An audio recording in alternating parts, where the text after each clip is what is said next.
जय जगन्नाथ।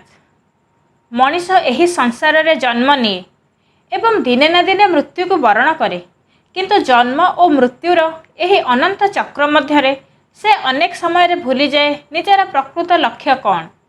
से जानिपारे नहीं भगवान को प्राप्त करिवार पथ केउंटी। से बुझीपारे नहीं जे जीवन रे करा जाइथिबा प्रत्येक कर्मर फल किपरि मिले। से एहा मध्य जानिपारे नहीं जे कर्मर बंधनरु मुक्ति पाई मोक्षर पथरे किपरि अग्रसर हेब। गरुड़ पुराण कहे एहे संसार बंधनरु मुक्ति पाइबार सर्वोत्तम उपाय हेउछि भगवान को नामस्मरण, तांकर ध्यान एवं तांक प्रति अनन्य भक्ति। भगवान का कृपार ही जीव निज कर्मर रहस्य, ताहार फल एवं मुक्तिर मार्ग को जानिपारे। तेणु आसंतु श्रद्धा और भक्तिर सहित श्रवण करिबा गरुड़ पुराण को गप माध्यम एही पवित्र महापुराण आमको जीवन, मृत्यु, कर्म, पुण्य, पाप एवं मोक्षर गभीर तत्व संबंध में शिक्षा प्रदान करने सहित भगवान का चरण में पहुँचबार पथ को किपरि आलोकित करे।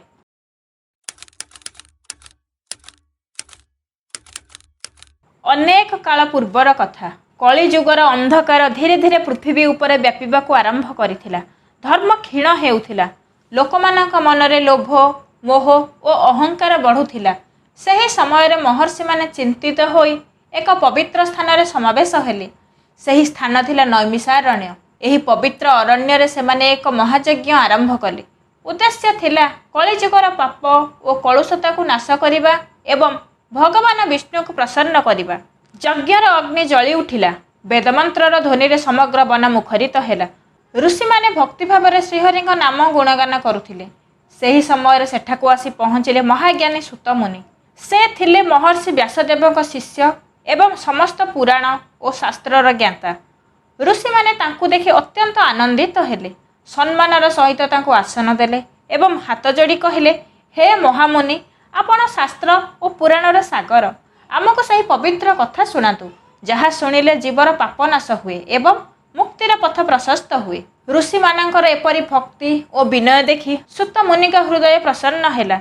से प्रथमे निज गुरु व्यासदेव को स्मरण कले, तांको पादपद्म रे मनोनिवेश कले एवं कहिले, मु एबे तुम मानकु सही पवित्र गरुड़ पुराणर कथा कहिबी, जहाँ महर्षि व्यासदेव रचना करथिले।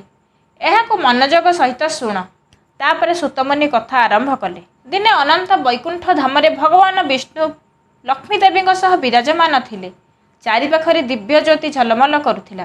गंधर्व माने गीत गाउथिले, देवता माने स्तुति करुथिले। सही समय रे भगवान का वाहन एवं परम भक्त गरुड़ देव हाथ जोड़ी प्रभु सम्मुख में दंडायमान हेले। बहुत विनयर सह से कहले, हे लक्ष्मीपति, मु आपणक दास, आपणक कृपा बिना मु किछि जानि परिबि नाही। दयाकरी मते एही सृष्टिर रहस्य कुहतु।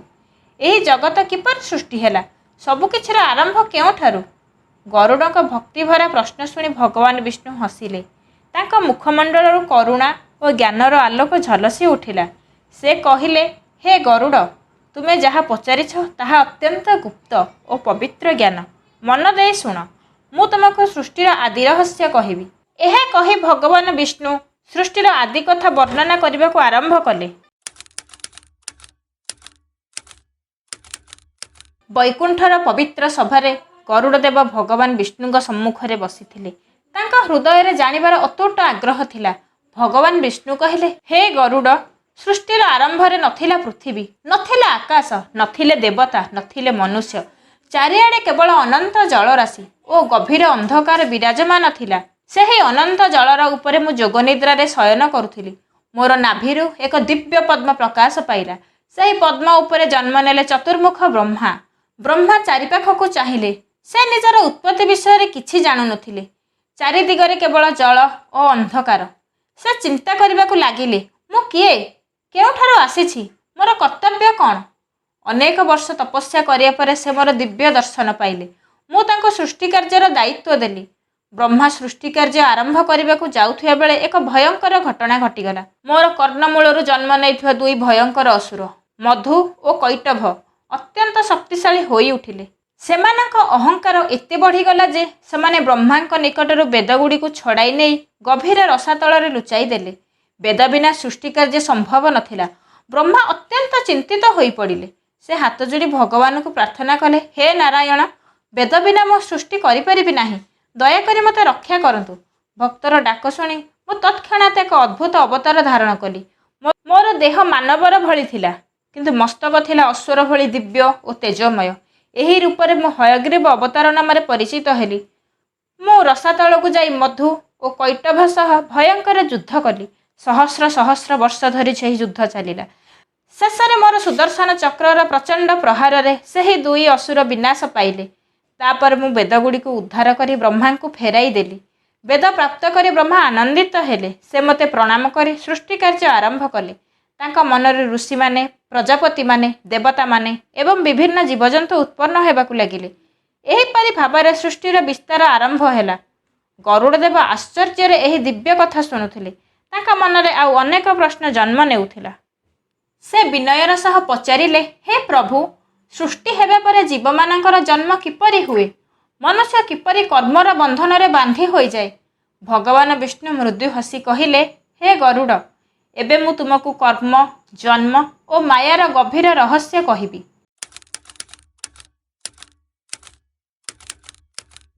ବୈକୁଣ୍ଠର ଦିବ୍ୟ ସଭାରେ ଗରୁଡ଼ଦେବ ଅତ୍ୟନ୍ତ ଆଗ୍ରହର ସହ ପ୍ରଭୁଙ୍କ ବାଣୀ ଶୁଣୁଥିଲେ।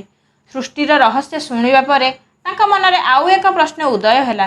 ସେ ହାତ ଯୋଡ଼ି କହିଲେ, ହେ ନାରାୟଣ, ଆପଣଙ୍କ ସୃଷ୍ଟିରେ ଅସଂଖ୍ୟ ଜୀବ ଜନ୍ମ ନେଉଛନ୍ତି।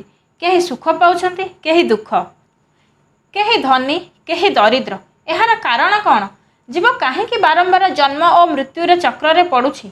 ଭଗବାନ ବିଷ୍ଣୁ କରୁଣାଭରା ଦୃଷ୍ଟିରେ ଗରୁଡ଼କୁ ଚାହିଁ କହିଲେ, ହେ ପକ୍ଷୀରାଜ, ଏହା ସମସ୍ତ କର୍ମର ନିୟମ। ଯେପରି ବୀଜ ବୁଣାଯାଏ ସେପରି ଫଳ ମିଳେ।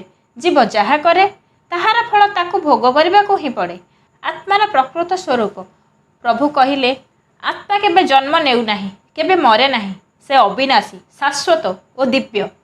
କିନ୍ତୁ ମୋର ମାୟାଶକ୍ତିର ପ୍ରଭାବରେ ଜୀବ ନିଜର ପ୍ରକୃତ ସ୍ୱରୂପକୁ ଭୁଲିଯାଏ। ସେ ଦେହକୁ ହିଁ ନିଜର ସତ୍ୟ ପରିଚୟ ବୋଲି ଭାବେ।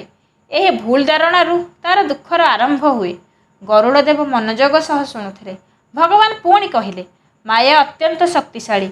ସେ ଜୀବକୁ ଧନ, ସମ୍ପତ୍ତି, ପରିବାର, ଶରୀର ଓ ଇନ୍ଦ୍ରିୟ ସୁଖରେ ବାନ୍ଧି ରଖେ।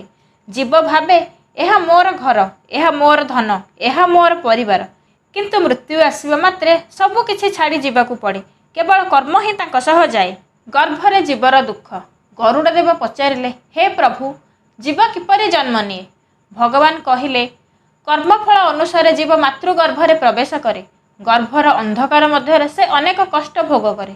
ମାତା ଯାହା ଖାଏ ତାହାର ପ୍ରଭାବ ତା ଉପରେ ପଡ଼େ। ସଂକୀର୍ଣ୍ଣ ସ୍ଥାନରେ ରହି ସେ ପୂର୍ବଜନ୍ମର ପାପକୁ ସ୍ମରଣ କରି କାନ୍ଦେ। ଗର୍ଭରେ ଥିବା ସମୟରେ ଜୀବ ଭଗବାନଙ୍କୁ ପ୍ରାର୍ଥନା କରେ, ହେ ପ୍ରଭୁ, ଏଥର ଜନ୍ମ ମିଳିଲେ ମୁଁ ଆପଣଙ୍କ ଭଜନ କରିବି, ପାପ କରିବି ନାହିଁ। କିନ୍ତୁ ଜନ୍ମ ହେବା ମାତ୍ରେ ମାୟା ପୁଣି ତାକୁ ଘେରି ଧରେ। ସେ ସବୁ ପ୍ରତିଜ୍ଞା ଭୁଲିଯାଏ। ଶୈଶବରୁ ବୃଦ୍ଧାବସ୍ଥା ପର୍ଯ୍ୟନ୍ତ ଶିଶୁ ଭାବରେ ସେ ଅଜ୍ଞାନ ରହେ। ଯୁବକ ହେଲେ କାମ, କ୍ରୋଧ, ଲୋଭ ଓ ମୋହ ତାକୁ ଘେରି ଧରେ। ସେ ଧନ ସଂଗ୍ରହରେ ବ୍ୟସ୍ତ ହୋଇଯାଏ, ଧର୍ମକୁ ଭୁଲିଯାଏ। ଭଗବାନଙ୍କ ନାମ ନେବାକୁ ସମୟ ନଥାଏ। ତାପରେ ଧୀରେ ଧୀରେ ବୃଦ୍ଧାବସ୍ଥା ଆସେ। ଶରୀର ଦୁର୍ବଳ ହୋଇଯାଏ। ଆଖି ଭଲ ଦେଖିପାରେ ନାହିଁ, କାନ ଭଲ ଶୁଣିପାରେ ନାହିଁ, କିନ୍ତୁ ଇଚ୍ଛା ଓ ମୋହ କମେ ନାହିଁ।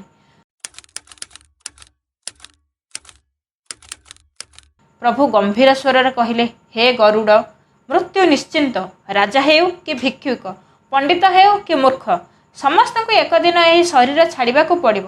ସେହି ସମୟରେ ଧନ, ଘର, ପରିବାର କେହି ସାଥିରେ ଯିବେ ନାହିଁ। କେବଳ ପାପ ଓ ପୁଣ୍ୟ କର୍ମ ହିଁ ତାଙ୍କ ସହ ଯିବ। ଗରୁଡ଼ଦେବଙ୍କ ହୃଦୟ ଏହି କଥା ଶୁଣି ଗଭୀର ହୋଇଗଲା।